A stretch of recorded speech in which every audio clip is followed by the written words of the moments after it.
Sobat Football United, ada berbagai diskusi, berbagai mungkin pendapat yang berbeda-beda terkait dengan Bruno Fernandes di Manchester United musim ini. Musim yang menurut gue fantastis sebenarnya bagi seorang pemain yang klubnya musim lalu finish di peringkat ke-15. Lalu juga bagaimana di musim ini dilalui dengan tidak mudah. Kenapa gue katakan tidak mudah? Karena Manchester United sendiri pun juga dengan situasi yang tidak solid, dengan situasi yang sebenarnya tidak begitu stabil. Oke, bersama dengan Michael Carrick beberapa hasil positif luar biasa menurut gue, tapi sebelumnya dengan Ruben Amorim, dengan segala tekanan, tantangan, dan juga posisi misalnya ya, fungsi yang berbeda dari seorang Bruno Fernandes, tapi dia tetap bisa memberikan kontribusi. Di video sebelumnya gue beberapa kali membahas terkait dengan hal ini. Kenapa gue bahas? Bukannya gue katakan terlalu Bruno Fernandes support atau seperti apa. Bagi Sobat Football United yang tahu channel ini, Sobat Football United yang sudah mengikuti channel Football United dari lama, gue selalu 110% mendukung manajer dari Manchester United, dan gue selalu 110% mendukung pemain yang memang memberikan segalanya bagi Manchester United. Dan gue melihat Bruno Fernandes ada pada kategori itu, dari distribusinya, dari loyalitasnya bersama dengan Manchester United, klub yang dia bela selama berapa tahun terakhir ini, tanpa bisa memberikan sebuah kestabilan prestasi ataupun juga bahkan trofi-trofi major, trofi-trofi besar yang bisa saja sebenarnya didapatkan di klub lain. Nah, musim ini selain berbicara terkait dengan rekor yang bisa jadi akan dipecahkan, ya satu sudah pecah, yaitu adalah rekor dari David Beckham, 26 tahun rekor tersebut. Lalu ada juga rekor lainnya nih dari Thierry Henry dan juga Kevin De Bruyne, pemain yang bisa memberikan assist terbanyak dalam satu musim di Premier League. Bruno Fernandes dalam situasi yang sangat memungkinkan menurut gua ya, punya peluang yang juga besar untuk bisa mematahkan rekor tersebut. Nah, gua ingin menampilkan video ini, yaitu adalah video dari Sky Sports ini ya. Gua potong di beberapa bagian, gua ambil saja yang penting-penting gitu ya.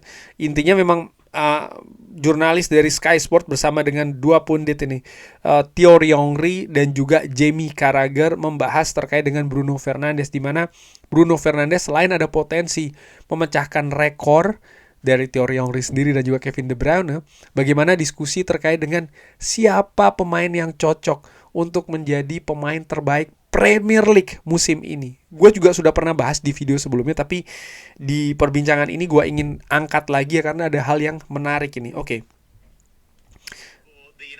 Ya, gue ingin membahas ya.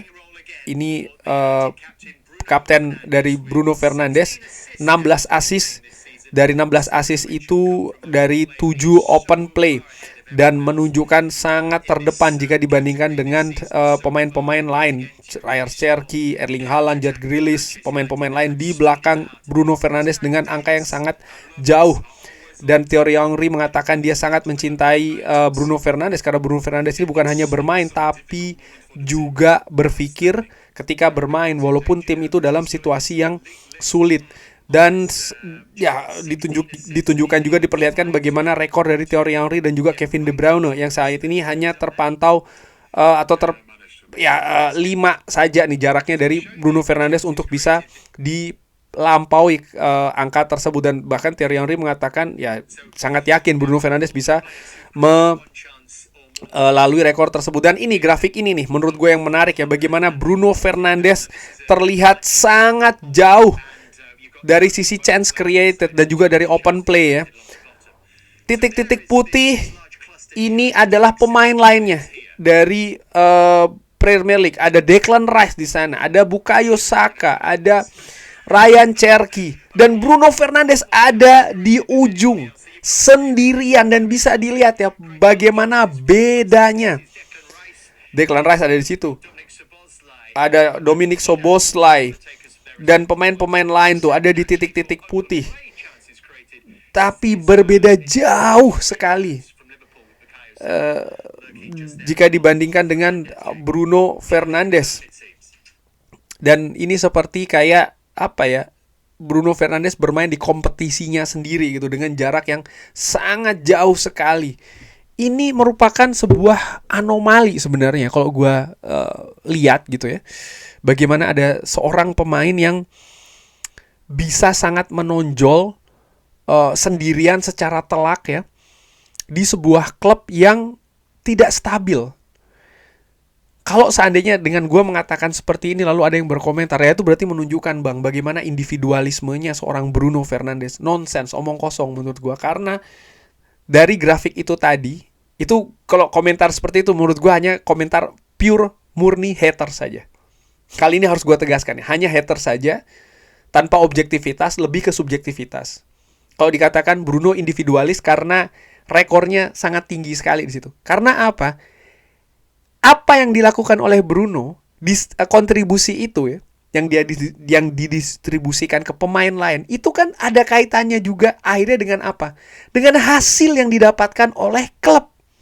Ngerti kan maksud gue? Kalau nggak ngerti ya mohon maaf gitu loh. Ya kan? Chance created, open play, assist.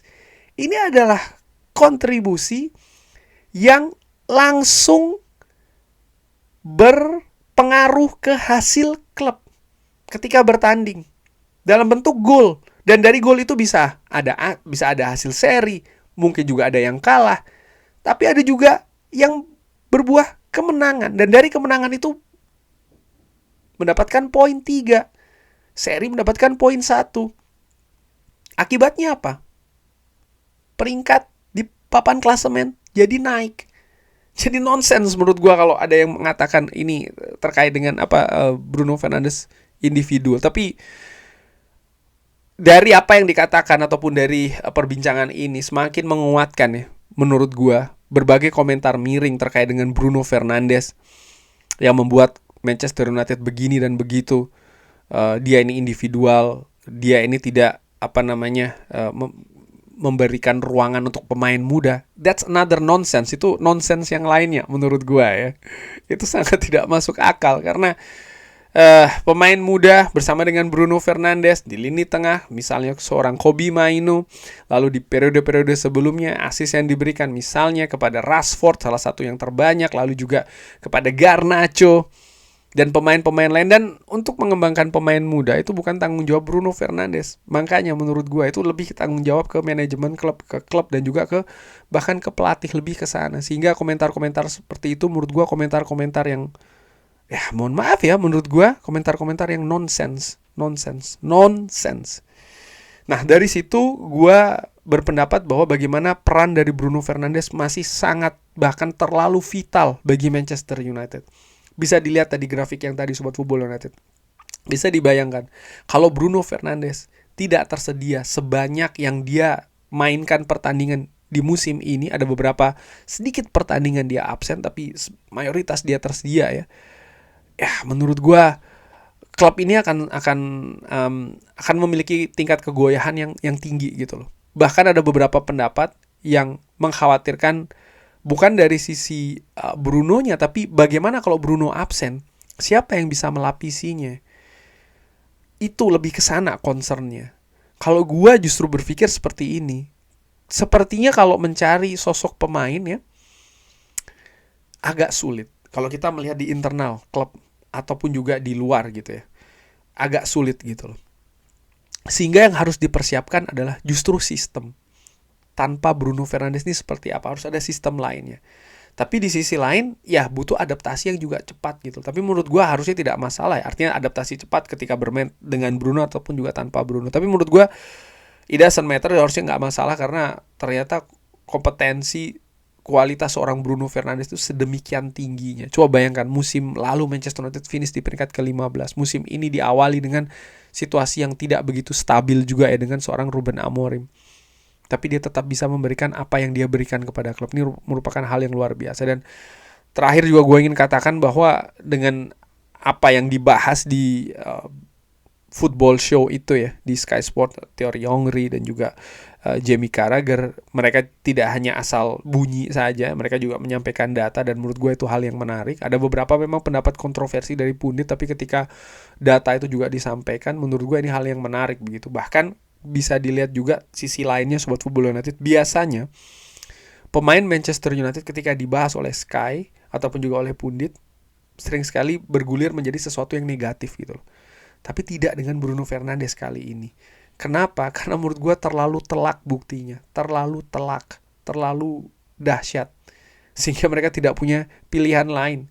Dan terkait dengan pemain Premier League terbaik ya. Pemain terbaik Premier League untuk musim ini. Kalau situasinya seperti tadi itu sudah jelas menurut gue. Sudah jelas terang benderang. Bagaimana pemain-pemain Premier League lainnya ya, dari sisi chance created. Yang tentu saja punya kontribusi langsung kepada hasil dari klub ketika bermain berada jauh di bawah Bruno Fernandes, sehingga menurut gue akan aneh kalau akhir musim nanti bukan Bruno yang menjadi pemain terbaik Premier League musim ini. Apalagi kalau melihat juga bagaimana Manchester United musim lalu berada di peringkat ke-15 dan musim ini misalnya berhasil finish di peringkat 4 besar misalnya ya, karena ini merupakan lompatan yang sangat tinggi sekali. Ini situasi berbeda misalnya dengan klub yang sudah bermusim-musim berada di atas terus, ataupun juga ya hal-hal seperti itu kurang lebih ya. Menurut gue nih ada hal yang juga menarik, yang unik gitu loh. Bagaimana seorang pemain dengan kontribusi yang besar mengangkat klub ya. Kabarnya Bruno dari 16 assist ini memberikan kontribusi bahkan sekitar kalau tidak salah 18 poin ya. Ini sangat besar banget, itu sangat banyak banget, sekitar 16 atau 18 poin. Tapi apapun itu 16 atau 18 poin ini merupakan hal yang sangat besar banget gitu. Sehingga sekali lagi menurut gue Bruno Fernandes musim ini sayang tidak ada trofi ya bagi Manchester United, tapi mudah-mudahan bisa didapatkan musim depan. Bagaimana menurut Sobat Football United? Seperti biasa silahkan drop di kolom komen. Terima kasih sudah menyaksikan. Jangan lupa like, sholat, dan juga subscribe. Wassalamualaikum warahmatullahi wabarakatuh. Thank you.